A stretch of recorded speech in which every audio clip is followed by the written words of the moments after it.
Greetings and welcome to the next episode of the Hourlings Podcast Project. My name is Martin Wilsey and I'm your host. Tonight we're doing something a little bit different, and I'm going to turn this show over to Jeffrey. He's going to talk about Writers Group. Jeffrey? Thank you, Marty. Thank you so much. Absolutely. And the reason why I wanted to talk about Writing Group is because I run the Reston Writers, a Monday group that we run on, obviously, Monday nights. And I also help out running the Saturday Morning Review, a group that we run on Saturday mornings. So I have a bit of experience running those groups for more or less 10 years and have some input on terms of what it takes to run a group and what it takes to run a good group and what you should not do running a group. And that's why I'd like to bring these topics up to the rest of y'all. I mean, for instance, how do you guys find a good writing group? What have you done to find a good group? Well, I found the Hourlings basically on Meetup, meetup.com. It's a website that has, amongst other things, writers groups and shows where they meet. And it was interesting. The first time I met Shay was in a writers group in Centerville. I went to that one. That was a little bit more general. Ours is fantasy and science fiction specific. Yeah, the writing group was really big, right? Lots of tables, and it took a long time to get through it. I didn't go back to that one. It was not to the moderator did a good job of pacing and giving everyone time, but it was too big. And I think that's one thing you can talk about, Jeffrey, when you're talking about writing groups and healthily functioning. Oh yeah, I mean the group that we're all part of, the Hourlings. We'll have maybe like 10, 12 RSVPs, and then 15 people end up showing up. I mean, and we're trying to fit them all in a table, and you just or and in Zoom. Side conversations start. It's been Zoom lately.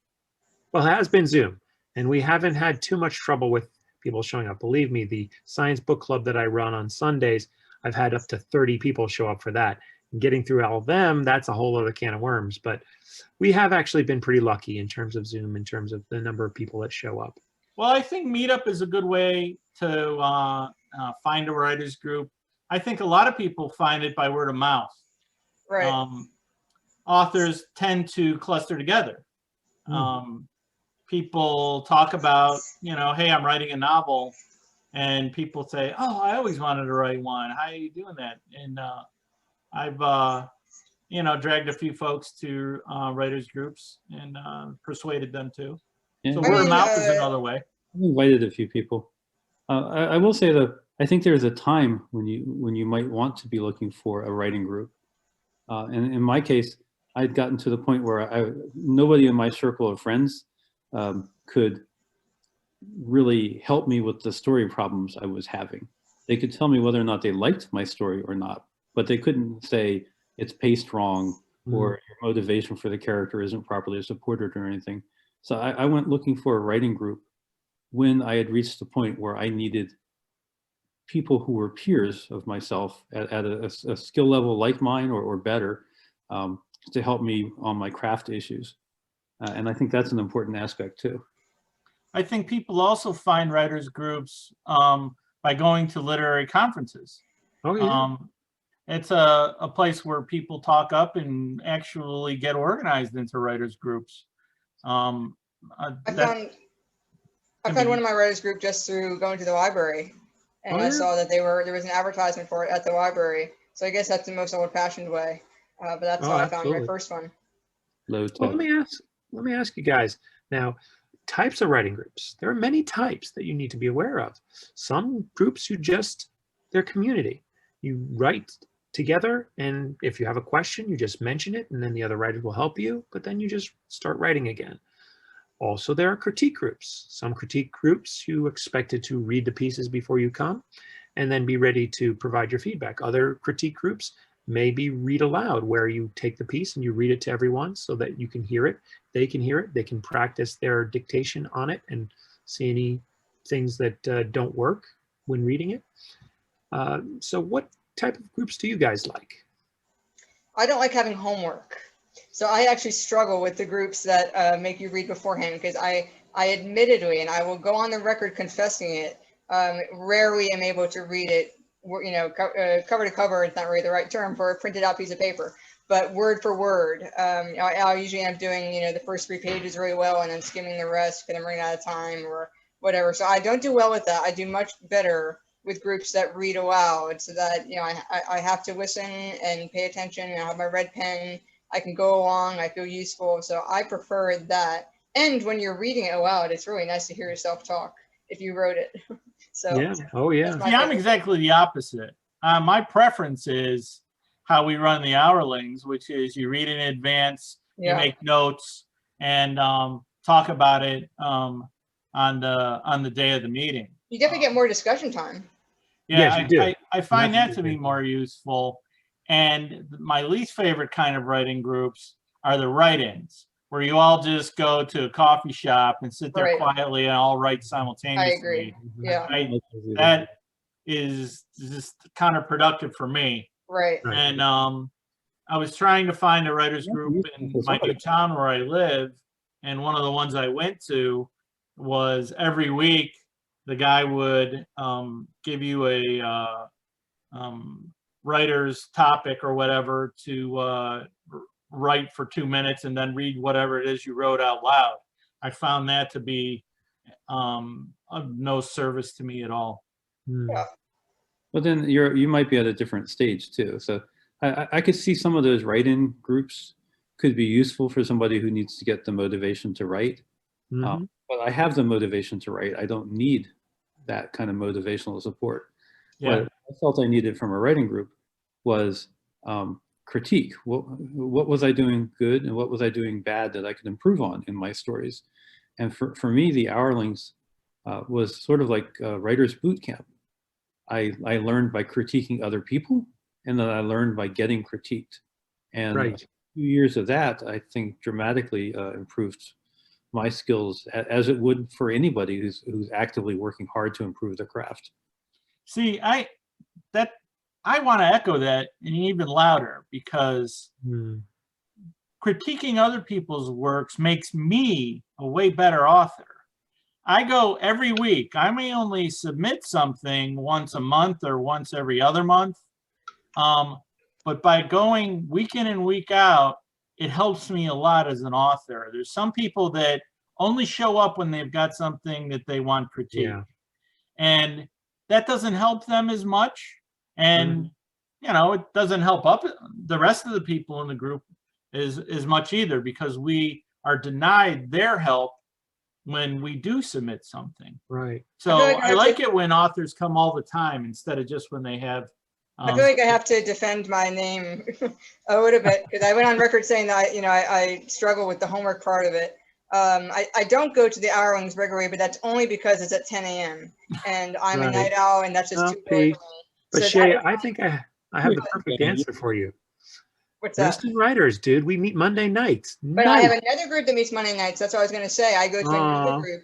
But it's a read aloud too. It's just the perfect thing for you too. Oh, right. No. But that Monday group that I go to, I'm there every week, the same thing. And so I do go to support the other writers. I don't leave the room after I've written, after my piece is done. I stay. And I will also give one more advantage to, on the flip side to reading it aloud, is you do get that first impression feedback that you may not quite get when someone has sat on it for 24 hours and has been thinking about it.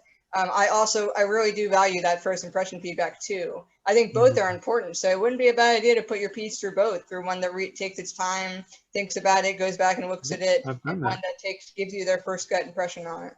Yeah, absolutely. So what about workshops? I mean, what kind of writing workshops would you guys like to have? Well, I think there's a range. They can be as simple as, here's a writing prompt. So a fun writing prompt that somebody gave me one time was, write 1,000 words about a character dealing with some kind of disaster, but you're not allowed to use the name of the disaster. So you spawned a whole story based on that. Yeah, I wrote a zombie story that couldn't mention the word zombie. That could be kind of an interesting writing exercise. You could do writing exercises or workshops associated with plotting or generating ideas, or more comprehensive things, generating a whole plot line. There's all kinds of things. I like workshops a lot. Yeah, I like workshops, and I've missed them in this last year because of the lack of conferences, being able to attend and actually go to real workshops. And the Hourlings does workshops. I think it was every month. We do a workshop meeting, which is we take less critiques to make time to discuss a certain topic. And I do like that because it brings an educational component to the group. But I also like it because you can rotate it as to who's an expert in what subject. So one week we might listen to Marty talking about something he's an expert on, after his experience in writing. And then another week, maybe go to me and talk about something I'm an expert on and writing, and we can all learn from each other. So I enjoy that rotation as well. Very nice.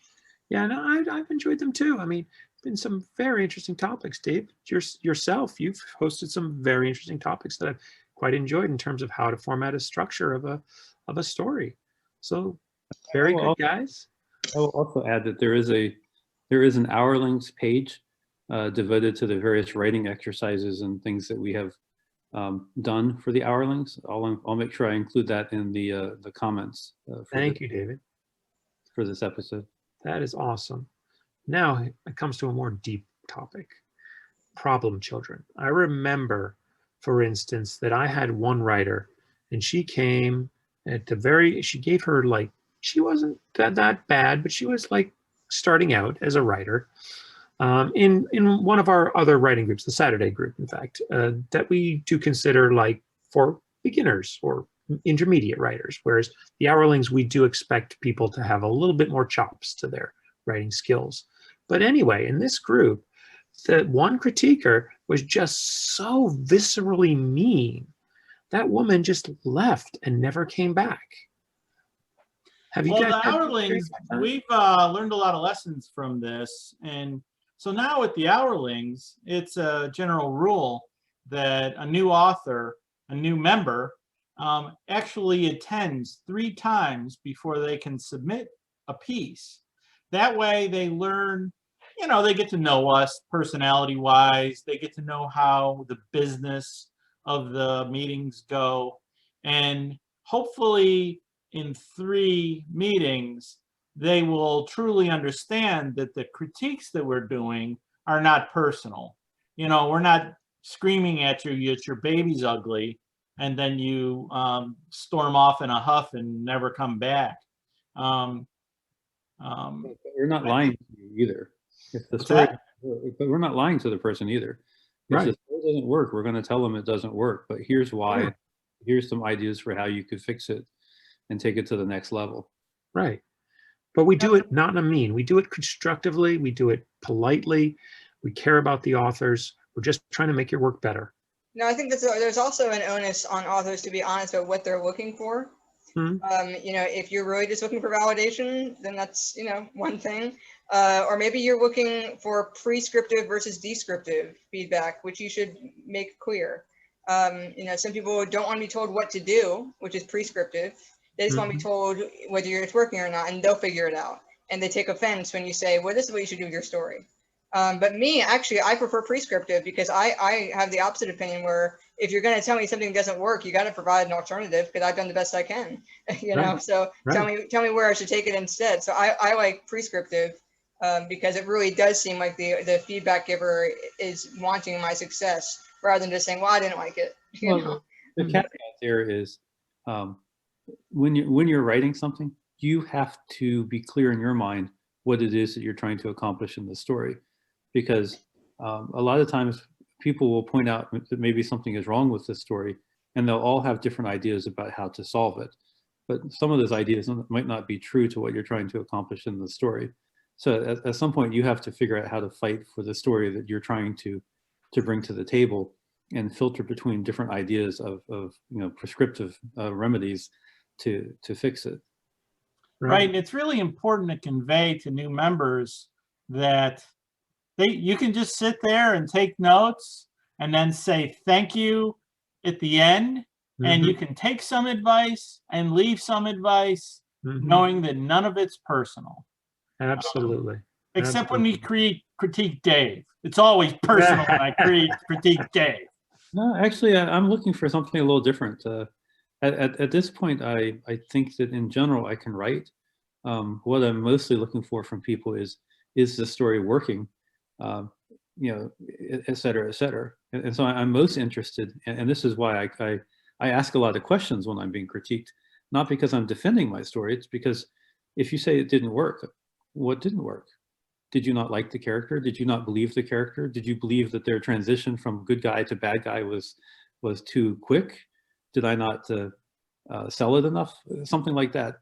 Those are the things I'm looking for in a critique. But again, as you go through writing workshops, I think some of the things that you're looking for from critiques change a little bit over time. I think that's just natural. Right. Well, actually, that brings me to another topic, which is, how about there is no writing group and you just want a writing group, so you start your own? Now, I can say for myself that I run the Reston Writers not because I started it. I inherited it. The woman that started it, she just flaked, and she said, "Okay, well, you take over." And I have run it for 10 years now, but that's how I inherited it.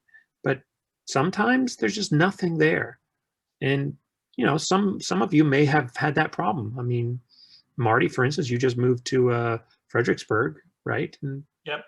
You've had some similar situations like that, right? Yeah, I've tried a few writers groups here. And, I've had fitful attempts at trying to encourage and start one. I just don't have time because I'm writing too much. And I am being served well enough by the writers groups that I am in. Well, it makes sense.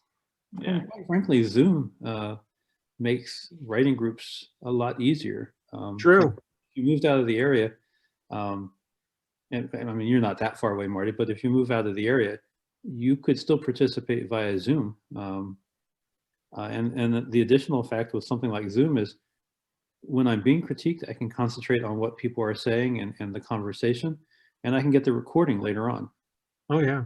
And that's been awesome, being able to take notes from the recording. Yeah. And to be honest, an excellent feature. You could and literally... it saves the chat as well as links and discussions about tools and all kinds of stuff. That's been great. I started 1.5 groups. I say the half because I would call it a mutual founding with another person. But that just came from recruiting writers that I thought had similar goals to me at the time. Oh, good. Either like the traditional published route, ones that were more focused on that. I said, let's all get together and talk about that, particularly focused on getting our books traditionally published. And we called ourselves Varsity. And then I had another group that I founded with a friend in UVA, and I moved there as a college student because I was removed, much like Marty is when he moved down to Fredericksburg. I was removed from my true groups up here and missing that camaraderie and sharing pieces. And so we formed a very small group of just 3 of us, which is a closed group. I think it's interesting to talk about the difference between closed and open groups too. Some groups are just welcome for anyone to drop in. I'm in one of those groups, and our group is closed, meaning that we all have to agree to add a new member. And it might be a trial basis or whatever, very elitist, of course. And we're called the Scribes of Eldion. I love writing names. We pulled that from one of our members' first ever novel when he was like a teenager. He wrote a high fantasy set in Eldion. So we are the Scribes of Eldion. But yeah, so it is difficult to start from scratch, but not so difficult when you pair up with very like-minded writers that have the similar goals as you have. The Hourlings is sort of a play on the Inklings. Yeah, I want to talk about that too, how the Hourlings used to be the Loudon science fiction and fantasy writers. And I think I'm going to give myself credit. I think it was my idea. It was your idea. It was your idea. Although if you want to look for us on Meetup, you will have to find us under that old. Yeah, and we had a poll, and we all like narrowed it down, different names, and we set it on the Hourlings playing on the Inklings, and which was, I think that was John's submission. Right, yeah. Yeah. So anyway, I love naming groups too, and being able to say, yes, I'm an Hourling, or yes, I'm a Scribe of Eldion. I think it's funner than just the writers of Manassas or the writers of Centerville. Oh yeah, and I love alliterations. Reston Writers Review. Yeah, there you go. That works. The funniest one I ever heard of was the what was it? The writers of the Purple Page, which is a play on Purple Prose, and it's a play Yes. on Yep. Very cool. Play on a Philip Jose Farmer story as well. Right. Now, another topic though I'd like to broach is that giving feedback. We've kind of touched on it a bit, but you know, the thing is, there are different things that you take into account. Not only just giving constructive criticism, but also how you take that feedback. Like for instance, when I get feedback, I will consider it. If it's a not so fundamental change, if it's something that improves the story, you know, like add a new plot point, sure, I'll add the plot point. But like I remember when I first put Project Chronosphere through the Reston Writers, when I didn't own Reston Writers, one of the critiquers said, "I don't like time travel. Why don't you take the time travel out?" And the whole story is based on time travel. You know, so at that point, you just that comes down to advice. Understanding what you want out of your story and going, well, that might be good advice for him, but it's not good advice for me. Exactly. Well, that brings up an interesting point because the Hourlings is specifically a fantasy and science fiction writers group. You know, I belong to a couple other writers groups that are general, and you'll have somebody writing, you know, cozy mysteries, or somebody writing memoirs, or somebody writing, you know, dramas or romances or westerns. Right. Or just nonfiction or memoir. Yeah, it could be lots of things. And the thing is that when readers were reading my science fiction stories, and science fiction's not their thing, their feedback that they give is not really all that valuable, you know, to me specifically. So I found that to be less productive for me.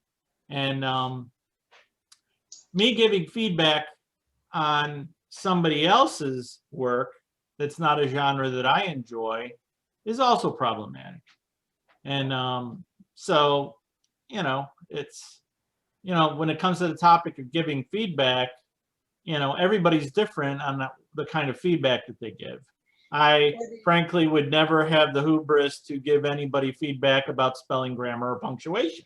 Right. You know, and so, but give me a science fiction plot and I'll, you know, tell you where the hook is or not, or, you know. Our reader, Wiz Hayes, who we all love, yay Wiz, she made a very special exception for me and allowed me to put through This Is Not a Love Scene, my contemporary romance for the Hourlings, which read every chapter of it, even though it had not a drip of sci-fi or fantasy in it, but I really just admired the feedback that I got in general from the Hourlings, which, you know, we identify ourselves as a medium level writing group, not a beginner level.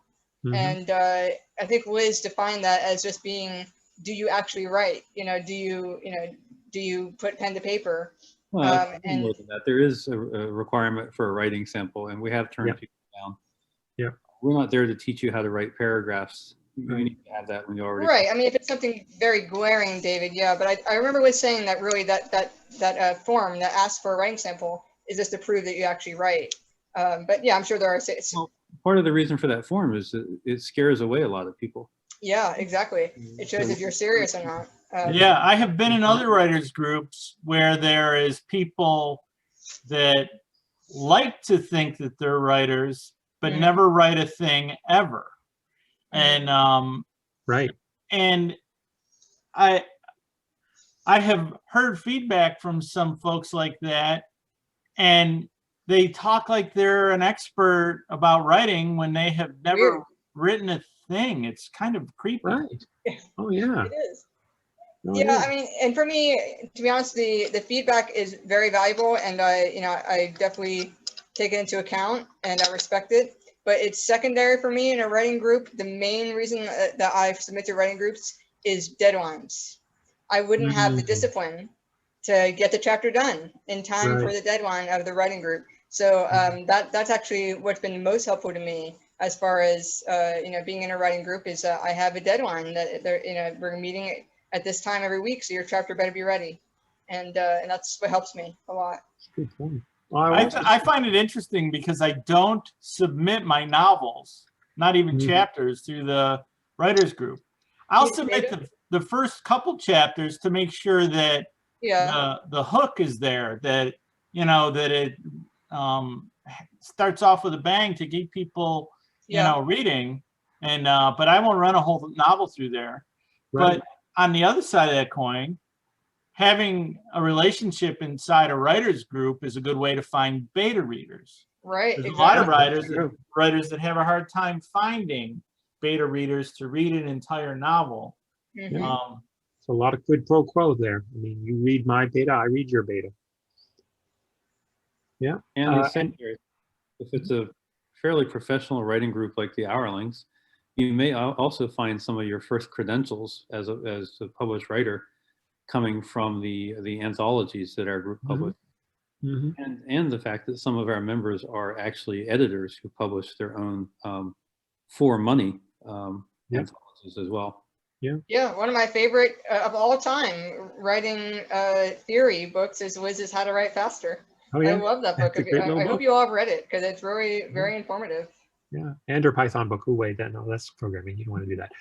No, but I will say that critiquing, sometimes you have to give a very hard critique. And one thing that I've always found, and in fact, it's advice they give in Toastmasters, which I'm also a part of, is the sandwich technique. The giving something positive, then giving the hard stuff, then giving something positive to give them a happy memory that you delivered it. I mean, I stand by it. That's a tasty, nutritious snack. I think that, and I just think it's just necessary because no one's going to listen to you if you start out with, all the teeth and tearing apart. You have a much better chance of your feedback being absorbed if you start out with something positive and then go into something that needs improvement. The other thing is you can't necessarily list everything that needs to be improved about a story, especially for a newbie. It's like, what are the big ticket items that will give them the biggest bang for the buck if they fix those things? You need to work on some point of view, or you need to solidify your world building a little bit. But you can't talk about the 15 other things that they need to do as well. You got to give them something to start with, though. Right. And written feedback. Yeah, your point is very well taken. How you make your sandwich, even if it's a shit sandwich, because sometimes, I've read some stuff that I just want to say, what the hell were you thinking? It's really, it is important to learn how to critique. Yes. And still convey the info. Absolutely. But that does bring up another topic, which is the written feedback. Sometimes you get written feedback. Sometimes you do this audibly, but what shouldn't you not expect from a writing group? I mean, for instance, we're not going to be line editors for you. We're not going to tell you exactly where to put your commas, or if you potentially spelled a word wrong. Sometimes we'll find that, but don't expect us to be the line editor for you. What are some other things not to expect? I would say number one is don't expect cheerleaders. I've seen writers that come and go because we didn't love their magnum opus and we didn't tell them how great it is and how bright and shiny they are. Don't expect it to be cheerleaders. That's the worst kind of feedback. You don't want to be like somebody's mom patting you on the head. Nice job, Marty. Good. You wrote a novel. That's a good boy. I don't want that. I'd rather have you say I suck to my face. Now, we all need cheerleaders. We all need them, but it's just not here. Exactly. You can also cheer for things like, I have to applaud you for finishing a very, very ambitious story. Now, having said that, I think you've got a few problems. I don't think there's enough of a hook to really pull the reader through the action. But these are things that can be worked on, and here's some techniques, right? Right. There's been times when I've said, "Oh, this is a really excellent premise. This really could have legs if you do this right." and I hope what they're hearing is, do it right. Maybe I'm not doing it right, and these people can help me. Now, if And- you're Absolutely. lucky enough to get me in your writing group, then Jeffrey, I will line edit anything that is printed in front of me. Aw. I won't do it if it's on the screen, because then I would have to print it and all. But if it's printed in front of me and you gave me a copy, then I'll line edit it. So I might be the exception there.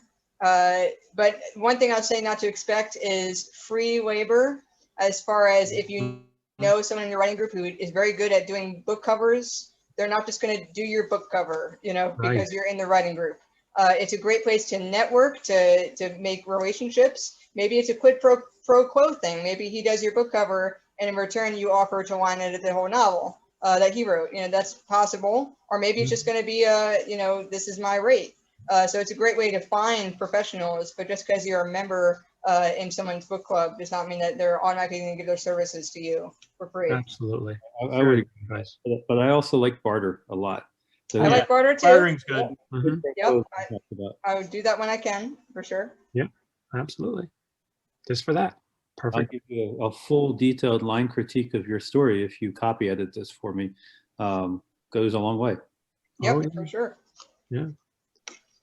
Well, guys, that's some really good, helpful advice for people looking for a writing group, trying to be in a writing group, and trying to give good critiques. Thank you, everyone. So without any other questions, I would like to thank everyone who participated, and I'd like to wish you a happy, finely structured day.